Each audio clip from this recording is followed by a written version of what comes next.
warahmatullahi wabarakatuh. Kami dari kelompok 12 akan melakukan wawancara kepada salah satu pengusaha tebu yang ada di Jember. Perkenalkan, nama aku Syafaat Roma dengan NIM akhir 2091.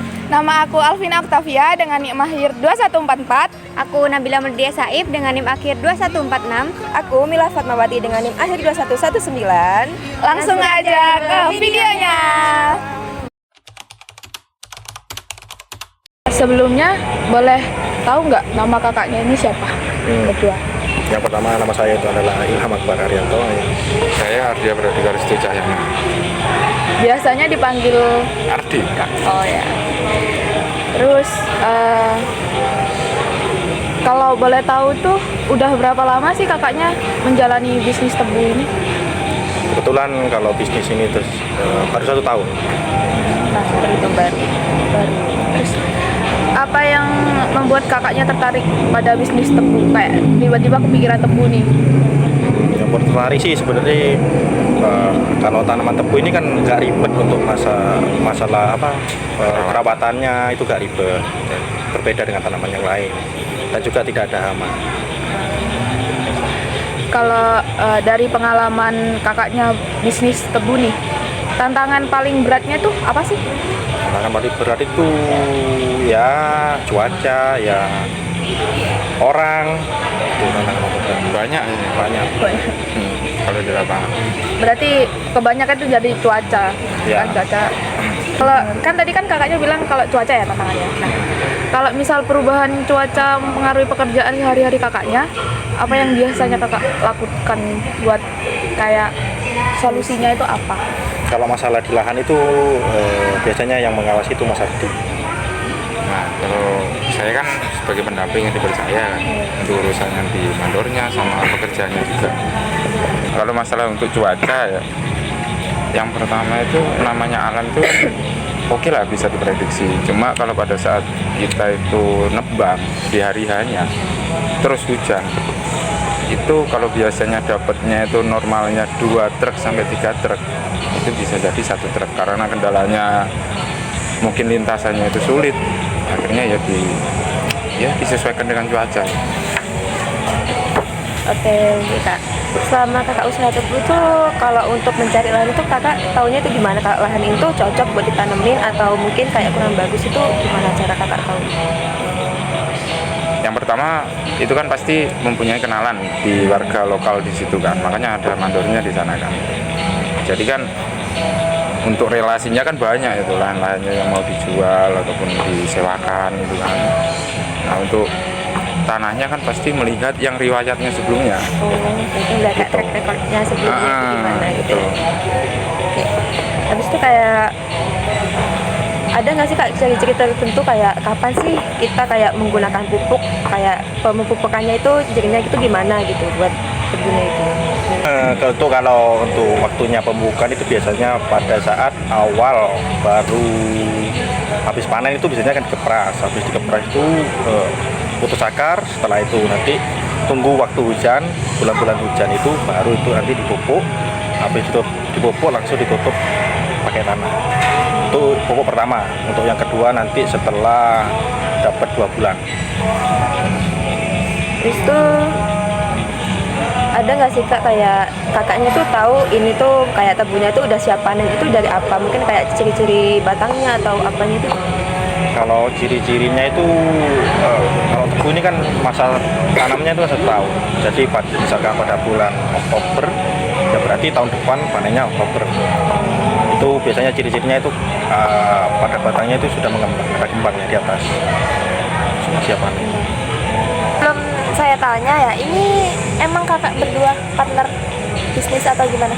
Ini sebenarnya kalau bisnis itu memang saya, tapi untuk yang bantuin saya di lahan karena kan beda-beda tempat lahannya, jadi saya nggak bisa mengawasi semua dan keterbatasan waktu, jadi saya bantuin oleh Mas Ardi. Terus gimana cara kakaknya untuk menilai kualitas tebu di lapangan? Kalau untuk menilai kualitas tebu itu memang ada alatnya. Alatnya itu namanya brick. Itu nanti dites dari sari air tebunya di brick itu nanti dilihat nanti Kemanisannya, tingkat kemanisannya. Terus untuk di tebu sendiri tuh pasti ada pengangkut, pengolah sama mandor, betul? Iya. Itu gimana sih cara kakaknya untuk komunikasi sama mereka biar lancar gitu? Ada nggak? Aku ya. Kalau Silakan. Duh, enggak, kamu sih. kalau masalah untuk di lahan itu untuk pekerjanya itu biasanya Mas Ardi. Yang masalah itu koordinasi dengan mandor dengan pekerja itu Mas Ardi. Oke. Iya, silakan. Kalau untuk masalah komunikasi dengan pabriknya itu memang saya. Iya. Terus untuk memprediksi harga tebu di pasar, Nah, ini gimana? Prediksi harga tebu. Sebenarnya kalau harga itu memang semua tidak bisa diprediksi. Tergantung memang cuaca. Kadang itu naik, kadang turun, tergantung cuaca. Karena cuaca itu berpengaruh karena kalau hujan itu kan tingkat kemanisan rendah karena banyak air. Oh, berarti kalau banyak hujannya tebunya nggak manis. Iya. Harganya bisa lebih murah dari biasanya. Turun Mas, turun. Terus ini bisnisnya kan 1 tahun ya, Iya. baru ya. Ada nggak sih dalam kurun 1 tahun tuh rugi gitu? Udah pernah Rugi. mengalami kerugian. Pernah? pertama ya. Pernah Bisa nggak diceritain? kerugiannya? Ya itu karena faktor apa? Cuaca atau? Nah, pupuknya kurang. Pupuknya kurang. Jadi terus Tumbuhan. Ya, pertumbuhannya itu kurang, bobotnya kurang. Terus untuk apa ya?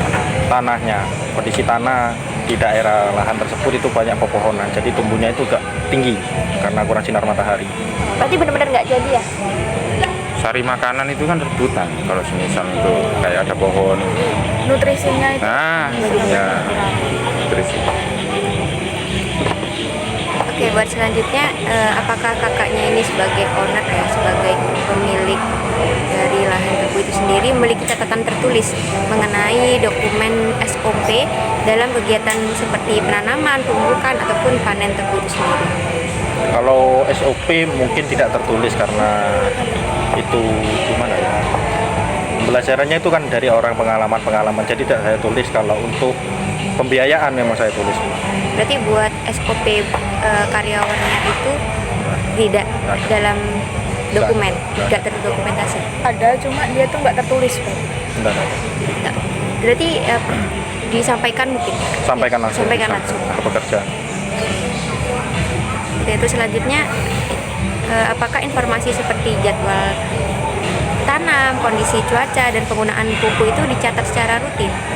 Terus misalkan iya, bagaimana proses pencatatannya itu dilakukan?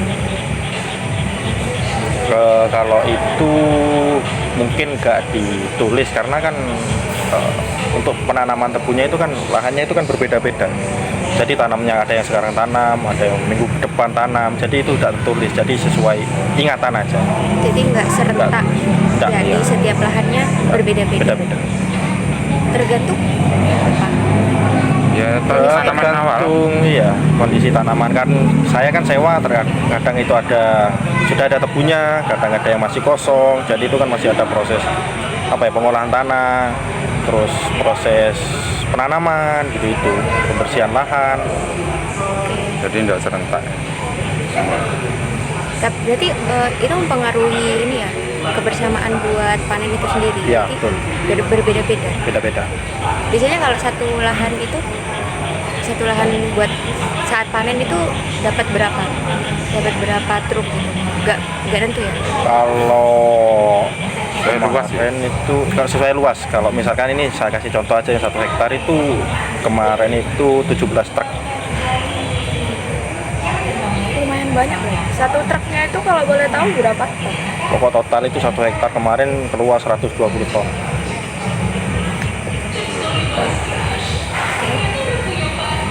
Pertanyaan terakhir, apakah pengetahuan sebelumnya kan sudah saya singgung mengenai dokumentasi tertulis ya. Jadi apakah pengetahuannya tertulis ini tadi tapi tidak ada dokumentasi tertulis. Jadi buat pengambilan keputusan itu ngambilnya dari mana? Dari ingatan, dari menerka-nerka kah? Atau seperti apa? Jadi kan biasanya kan ini satu lahan, contoh satu lahan A, misalkan itu waktunya tanam, terus yang B waktunya tanam, yang C waktunya tanam. Jadi sesuai urutan itu aja. Jadi misalkan yang sudah dipupuk berarti besoknya yang B. Jadi ya terus berurutan gitu, nanti yang C, yang D, dan terus. Berarti jaraknya pasti. Pasti sesuai masa tanam. Terima kasih sudah menjawab pertanyaan-pertanyaan dari kami ya Kak. Terima kasih sudah meluangkan waktu. This brilliant light's brighter than we've known. Without our darkness to prove it so. So we can't help but to examine it. To add our question marks superior. Jatiroto, pabrik gula Jatiroto. Nggak tahu. Kamu juga orang sini nggak sih? Semboro. Semboro. Nggak tahu. Tahu. Nah, tahu. Pabrik gula Semboro, misalkan beri kontrak Semboro ya, itu kirimnya harus ke Semboro, nggak bisa ke tempat lain Berarti pasti. harus kontrak gitu ya? Kontrak itu nanti dibiayai dulu sama PG, semuanya dibiayai semua sama PG, jadi ngirimnya langsung ke PG. Proses kontraknya apa sulit? Soalnya kan Ya kalau proses kontrak ini saya kurang tahu juga karena saya tidak ngambil kontrak, jadi bebas, saya ngirim kemana aja bebas, bisa ke Malang, bisa ke Banyuwangi, bisa ke Situbondo, Probolinggo, Mojokerto. Probolinggo. Kalau lebih kemarin fleksibel ini gitu ya? saya kirimnya Situbondo sama Bondowoso, Sembagus. Sembagus sama Prajurit. Oh, kalau boleh tahu itu apa sih, kayak misal kenapa nggak dikirim ke PG ini, kenapa milih-milih PG gitu? Karena menyesuaikan harga. apa? Oh, Harga. menyesuaikan harga. Berarti survei dulu. Ya pasti survei dulu. Berarti sebelum panen survei dulu. Enggak, kan kalau harga itu keluar pada saat PG itu baru buka. PG buka baru keluar harga. Jadi nanti saya nunggu harga dulu. Nanti tanya teman-teman pengusaha juga yang enak yang mana. Kalau menurut teman yang enak sudah saya kirim A. Nanti misalkan bulan depan pabrik B enak, saya kirim pabrik B. Jadi kalau menurut kakaknya tuh enakan kontrak apa bebas? Bebas. Kalau kontrak, misal kontrak, contoh kontrak satu di pabrik A, misalkan oke, pada saat awal buka pabrik gulanya itu harganya tinggi, enak itu. Pada saat lambat laun waktu, nanti kan itu kan otomatis semua orang, semua petani tebu itu kan ngirimnya ke sana, jadi stok itu membludak, jadi itu harga turun. Nanti saya kan nggak bisa milih Karena udah kontrak itu. udah kontrak, jadinya yang rugi saya sendiri. Tadi kan melalui proses pengecekan tebu ya, rasa dari kemanisan. Jadi itu pengecekannya harus berapa tebu gitu misalnya kalau di saat misalnya 5 tebu gitu itu manis, apakah semuanya berarti manis juga? Kalau pengambilan sampel aja itu sebenarnya beberapa aja, jadi yang diambil sampel itu yang pucuk, yang tengah, dan yang bawah, jadi yang beberapa aja. Jadi kalau misalkan pucuknya itu sudah tinggi nilainya, itu berarti otomatis yang bawah tinggi. Jadi itu menyeluruh itu nanti tinggi semua. Selalu gitu ya.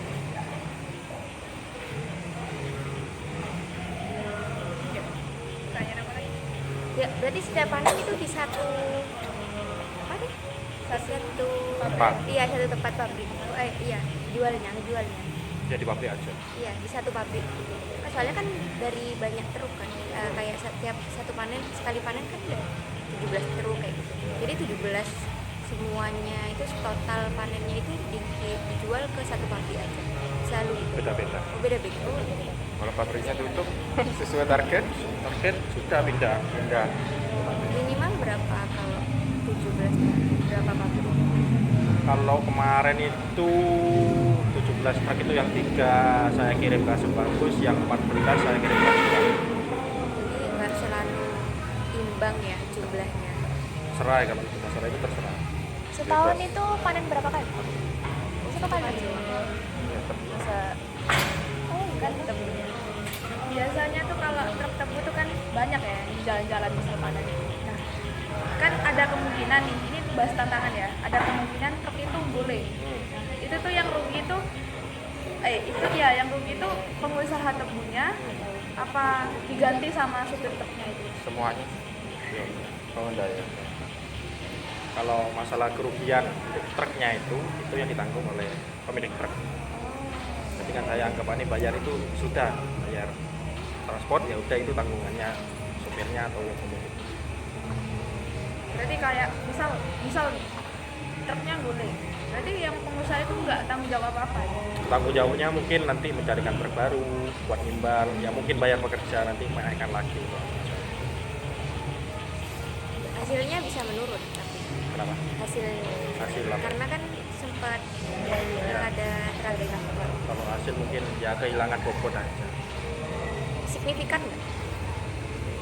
Kalau guling saya belum mengalami, tapi jangan sampai. Bila ada.